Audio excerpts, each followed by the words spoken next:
Sekarang ni aku tengah menghadapi satu situasi yang agak depres sikit. Not the greatest to be honest. Sebab apa? Aku bukan warga negara. Dan aku bukan aku nak kata aku bukan berasal di Malaysia. Tapi aku dilahirkan di Malaysia. Dan aku dilahirkan di Malaysia dengan tanpa ada warga negara. Yang tu aku tahulah, basic lah. Benda basic semua orang tahu. Jika mak ayah bukan warga negara, aku tak akan dapat warga negara. Tetapi itulah, aku dah umur 24 tahun. Sekarang ni baru aku sedar bahawa aku dah tak ada pilihan lain. Sekarang ni aku dah dewasa dah. Aku dah dewasa. Sekarang ni aku tengah fikir pasal masak-masak.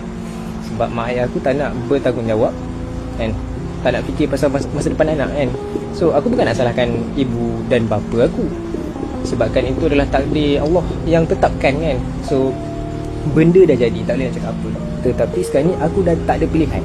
Kalau korang rasa depressed pasal kehidupan korang, korang kena fikir pasal aku. Yang kalau aku kahwin kat Malaysia ni, aku dah tak ada masa depan. Anak aku tak akan ada masa depan yang elok. Dan aku memang tak boleh nak kahwin. So kalau korang rasa korang tengah depressed, fikirkan pasal aku. Sebab aku memang tak boleh nak kahwin. Aku boleh kahwin dengan cara Islamik, tetapi dalam undang-undang aku tak layak untuk kahwin. Sebab kalau aku kahwin, tak ada surat menyurat yang mengatakan aku dah kahwin. Agak complicated, I know. It's quite complicated. Tetapi itulah undang-undang dan aku kena ikutlah cara macam tu.